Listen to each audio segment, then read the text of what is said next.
잘 알고 있는 사마리아인 비유의 말씀입니다. 여러분 이 말씀을 잘 보시게 되면 굉장히 도발적이에요. 실제 예수님이 이 비유를 하게 된 동기는 율법 교사가 예수님을 찾아옵니다. 찾아온 이유는 예수님을 시험하기 위한 것이었어요. 그 율법을 통해서 뭔가 율법을 경시하는 그 예수님을 넘어뜨리기 위해서 우리가 율법을 가지고 예수님께 찾아온 것입니다. 근데 예수님은 이 질문을 통하여 그 율법 교사에게 너희는 이 율법을 온전히 지키지 못하고 있다고 지적하여 주십니다. 그래서 우리가 그 말씀을 지적하기 위해서 이제 사마리아인 비유를 하셨는데요. 우리가 배경을 조금 우리가 이해하면 좋을 것 같아요. 실제 예루살렘에서 여리고로 내려가는 이 길은 굉장히 가파르고 위험한 지역입니다. 그 사람들이 얼마나 이 길이 위험한가 하면은 이 길을 가리켜 피의 길이라고 불렀어요. 그 예루살렘은 당시 한 900m, 해발 900m 되는 높이의 예루살렘이 있습니다. 반면에 여리고는 해수면 아래 300m에 있어요. 그래서 예루살렘에서 여리고로 가려면 굉장히 경사지고 가파르게 이 길을 내려가야 됩니다. 그래서 이 길이 하나의 산악지역인데 굉장히 돌들도 많고 또 동물들도 굉장히 많았어요. 그래서 강도들이 마치 그때 숨어 있다가 지나가는 동행인들을 굉장히 공격하기 쉬운 그런 지대입니다. 오늘날로 비유한다면 한 도시에 굉장히 이 골목진 곳, 으슥한 곳, 어떤 이 등불도 별로 없는 그런 으슥한 동네와 같은 그런 분위기에 바로 그런 길입니다. 바로 이제 이런 길에 한 유대인이 이제 여리고로 내려가다가 강도를 만나게 된 것입니다. 그리고 이제 강도를 만나 모든 옷을 빼앗기고 매를 맞고 거의 죽을 직전에 놓인 거죠. 자, 여기 이제 이 광경을 보고 지나간 몇 사람이 있습니다. 제일 먼저 제사장과 레위인이 있습니다. 이 사람이 가다가 그 위험에 처한 그 유대인을 보고 그냥 지나쳐 버렸어요. 우리는 이것을 순간 보고 야, 그럴 수가 있는가, 위험에 처한 사람인데 라고 우리가 그를 좀 비판할 수가 있습니다. 그런데 우리가 잘 생각하면 이 비판은 오히려 우리를 공격하는 말일 수도 있어요. 실제 우리가 으슥한 뒷골목에 우리가 걸어갈 때에 거기 한 사람이 쓰러져 있어요. 넘어져 있습니다. 여러분 어떡하실래요? 그 사람이 어떤 상황인지 모르고 마약에 취한 사람인지 옆에 누가 있는지 모르는데 대부분 무서워가지고 그냥 지나치게 됩니다. 그게 우리의 삶이 될 수 있기 때문에 함부로 우리가 그냥 지나갔다 라고 볼 수가 없어요. 이 사람 볼 때는 거기에 위험지역이고 강도를 만났기 때문에 또 강도들이 숨어있다가 자기를 공격할 수도 있습니다. 아마 종교적인 이유가 될 수도 있겠죠. 우리가 구약의 율법에 의하면 부정한 시체를 만지게 되면 그런 부정한 사람이 되게 됩니다. 이 사람이 거의 죽을 직전이었기 때문에 죽을 수도 있어요. 그래서 이 부정한 시체를 만지게 되면 레위인들이나 제사장들은 일주일 동안 제사의식에 참여하지 못하게 됩니다. 내가 지금 어떤 제사의식을 드리는 중인지 모르지만 그거를 내가 만짐으로 말미암아 내가 일주일간 내가 주어진 의무를 행하지 못하는 그런 위험도 만날 수가 있으니까 어떤 그런 종교적인 마음으로 피할 수도 있었을 것입니다. 근데 문제는 뭘까요? 문제는 구약에 만약에 너에게 도움이 필요한 사람, 그가 외국인이라 할지라도 그런 사람이 있으면 너는 마땅히 그를 돌봐야 한다는 가르침이 구약에 있습니다.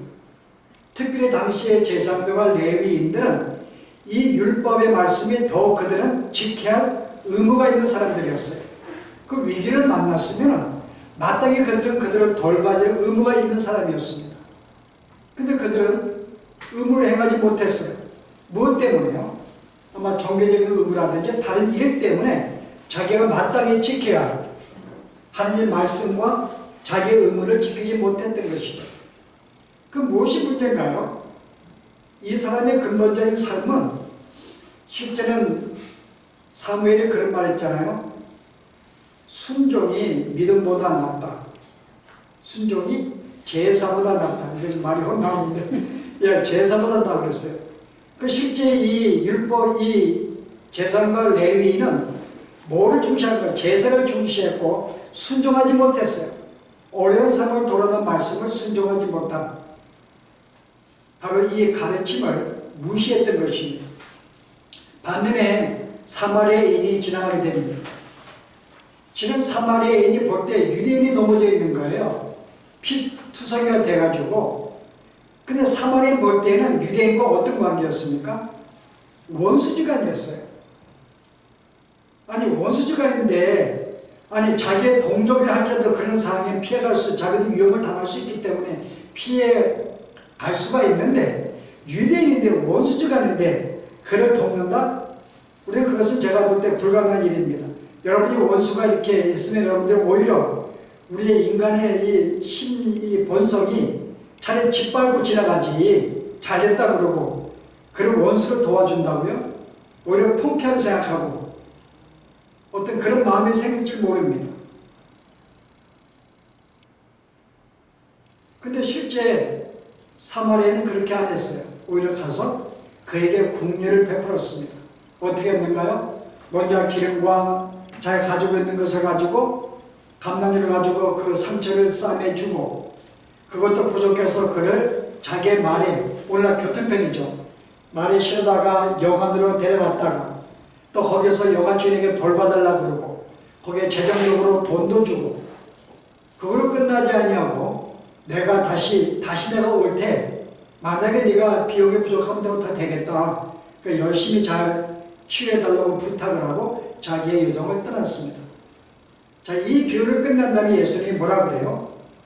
너도 이와 같이 하라고 말씀합니다. 너도 이와 같이 하라. 오늘 이게 우리에게 주어진 말씀이에요. 하나님 백성들에게 너희도 이와 같이 하라고 이야기를 해요.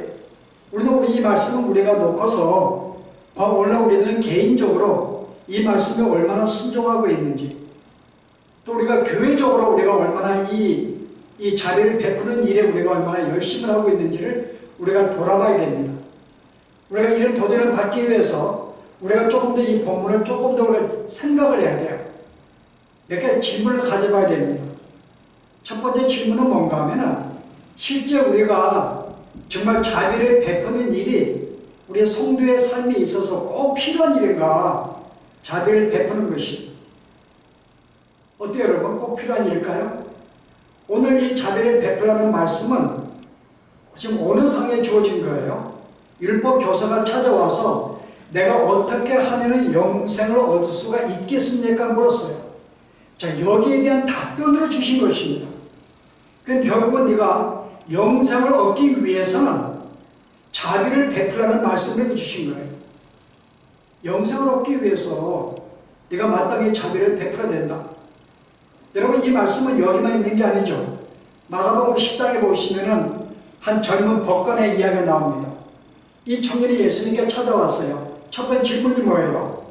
선생님, 내가 어떻게 하여야 영생을 받을 수가 있습니까? 영생을 얻으리까 질문해요. 그 예수님은 똑같이 이야기합니다. 계명에 지켰느냐 그래요. 오늘 하나님을 사랑하고 이웃 사랑하는 거, 이 계명을 지켰냐고 이야기해요. 청년이 뭐라 그래요? 내가 모든 계명을 지켰다고 이야기를 합니다. 근데 예수님이 내가 한 가지 부족한 게 있다 그래요. 그게 뭐예요? 내가 가진 모든 소유를 다 팔아 가난한 자들에게 나누어준 후에 나를 좇으라고 이야기합니다. 오늘 마가복음 10장 이 법관 청년에게도 뭐라 그래요? 이 청년도 내가 어떻게 하면 영생을 얻을 수가 있겠습니까? 이야기를 해요. 근데 거기에 대한 답변으로 네가 이 모든 소유를 팔아서 나에게 오라는 답변으로 주십니다. 여기 역시 네가 모든 소유를 팔아서 자비를 베푸는 삶이 결국 내가 영생을 얻을 수 있을 거라고 이야기하는 거예요. 자, 이 도전이 여기만 나오는가요? 마태복음 25장에 보시더라도 이 말씀이 나옵니다. 뭐라 그래요? 마지막 심판날에 예수님이 양과 염소를 나눕니다. 그리고 이제 오른손에 있는 이 가려진 사람들 뭐라 그래요? 너는 내가 굶주렸을 때 먹어 주었고, 목마를 때 마실 거 주었고, 병들었을 때 돌봐주었고, 내가 옥에 갇혔을 때 나를 찾아왔다고 이야기를 합니다. 그런데 그들이 뭐라 그래요? 우리가 언제 그랬습니까?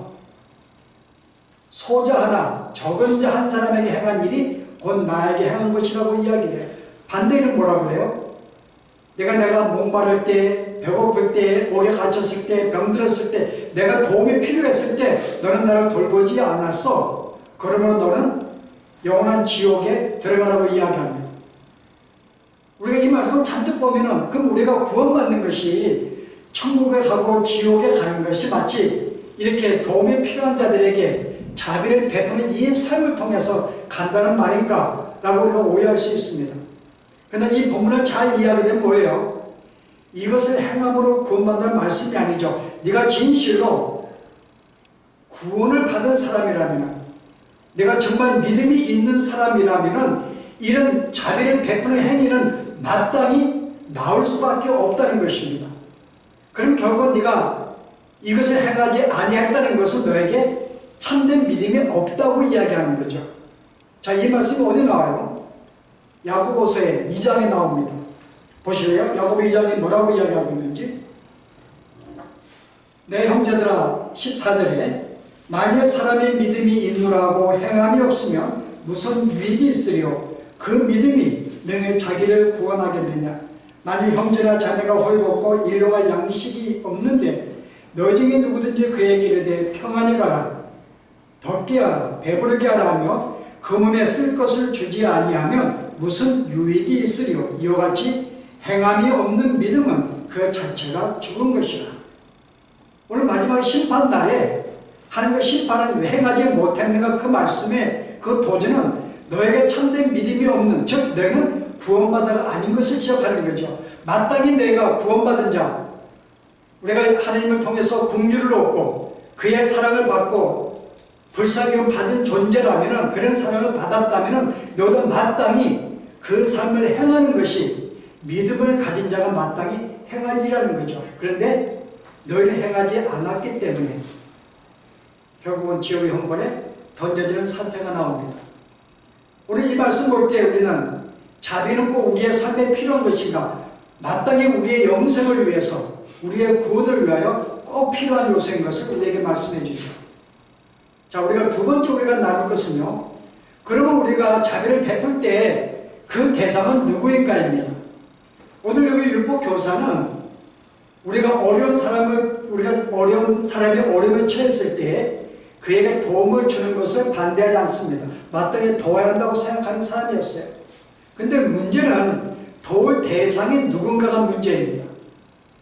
자, 이 율법 교사가 그러면 내가 도울 사람은 누구인가, 내 이웃이 누구인가 묻습니다. 자, 이 사람의 생각은 그 이웃이 누구죠? 자기의 동족이었어요. 같이 하나님을 섬기는 이스라엘 백성, 자기의 동족, 나의 친척, 내 가족, 나와 함께는 내 사랑하는 형제 자매들, 이 사람들이 내 이웃이었던 것입니다. 이 사람의 질문은 바로 여기였어요. 그 자신 있게 나는 내 동족들에게 자기는 어떤 이 도우는 삶을 행해 자신 있게 했기 때문에 묻는 것이에요. 그럼 이웃이 누군가요? 그 예수님은 여기에 좀 엉뚱한 대답을 해주십니다. 이웃이 누구라는 거예요? 바로 사마리아인이 너의 이웃이라는 거죠. 너에게 도움을 준 사마리아인, 너의 원수, 바로 너의 원수가 너의 이웃이라는 것입니다. 그리고 오늘 우리가 자비 사역에 참여를 해야 되는데 이 참여할 바로 우리가 대상은 누구인가? 만약에 원수까지도 우리가 자비를 베풀 대상이라면 이 땅에 그 누구든지 도움이 필요한 사람은 우리가 자비를 베풀 대상이라는 것이죠. 물론 우리 여기에 우리가 도전이 많습니다. 우리의 삶도 어려운데 우리가 어떻게 이 땅의 모든 어려운 자들을 우리가 다 도울 수가 있겠는가?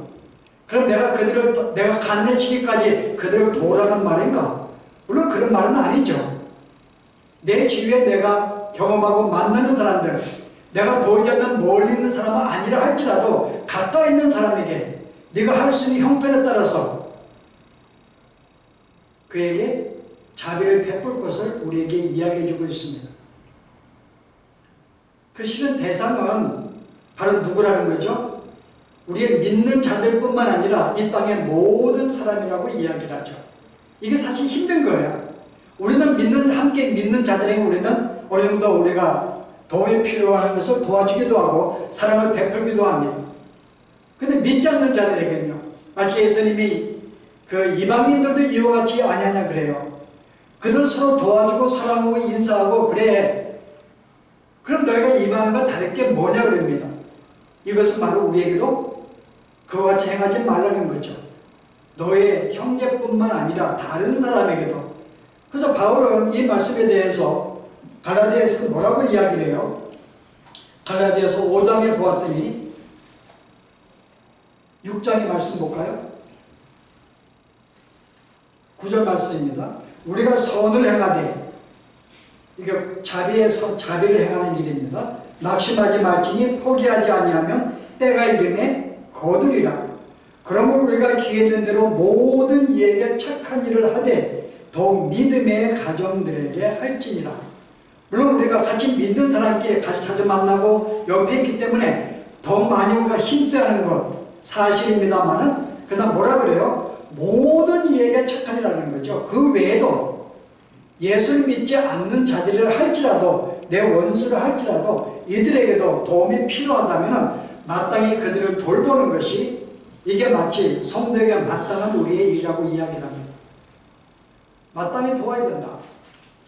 그래서 우리가 저번에 고린도서의 말씀을 끝냈는데, 우리가 고린도서에 우리가 후서의 마지막 장 내용들이 뭐였어요? 예루살렘이 어려움을 당할 때에 이방의 모든 교회들이 그 예루살렘의 사람들을 돕기 위해서 그들은 연물을 모았습니다. 그때 고린도서 8장에 바울이 빌립보 교회에서 뭐라고 이야기를 해요? 이 교회가 그 연보에 참여하기 위해서 힘에 지나도록 참여했다고 합니다.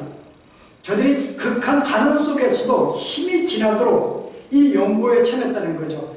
헌금했다는 문제가 아니라 바로 이 어려움에 처한 사람을 돕는 일에 그들의 가난함에도 불구하고 힘에 지나도록 이 일에 참여했다는 거죠. 이게 바로 당시에 초대교회 교인들의 모습이었어요. 예루살렘에는 교인들만 있는 게 아닙니다. 우리가 주님을 믿지 않는 유대인들이 있었어요. 그 이 모든 자들을 돕기 위해서 그들은 힘에 지나도록 이 사역에 참여했다는 거죠. 우리가 이런 점 볼 때 우리가 함께 도와야 될 자비를 베풀 대상은 누구인가? 믿는 형제들은 물론이거니와 믿지 않는 자들, 우리의 주변에 보는 자들도 우리가 마땅히 도와야 한다는 거죠. 이게 우리가 자비를 베풀이라고 우리 도전합니다. 자, 우리가 한 가지만 더 질문한다면요. 그럼 우리가 이 자비를 베푸는 우리가 동기가 무엇인가? 왜 우리가 자비를 베풀어야 되는가의 동기입니다. 왜냐하면 그것은 주의 명령이니까요. 주의 말씀이 우리를 행하라고 말씀하고 있었기 때문에. 이것은 율법 교사들, 당시 유대인들도 알고 있었어요. 근데 문제는 뭔가요? 근데 그들은 율법을 알고 있음에도 불구하고 이 말씀을 순종하지 못했다는 거죠. 물론 그들 나름대로 자기들을 합리화할 수 있습니다. 가난한 자들이 다 도움을 받을 대상인가라고 그들은 질문하지요. 어떤 사람은 게을러서 자기가 못나서 스스로 가난에 처하고 어려움에 처할 수가 있습니다. 우리가 그 사람도 도와야 되는가? 자기가 게을러서 일을 안 해가지고 마땅히 그럼 우리가 도우면 더 그들하고 게으름을 우리가 방치하게 내버려 두는 것인데, 그래서 어떤 우리가 돕는 대상과 돕지 않는 대상을 그들은 구분하여서 이런 사람은 도와야 되고 이런 사람은 돕지 않아야 된다고 그들은 생각을 하고 돕는 대상을 구분했다는 거죠. 근데 과연 하나님은 그렇게 우리에게 구분을 말씀하고 있는가? 이 땅에 어려움을 처하는 것은 각자의 사정들이 있습니다. 자기가 게으를 수도 있고 못날 수도 있고 능력이 안 될 수도 있고 상황이 그럴 수도 있고 여러 어려움을 당할 수가 있어요.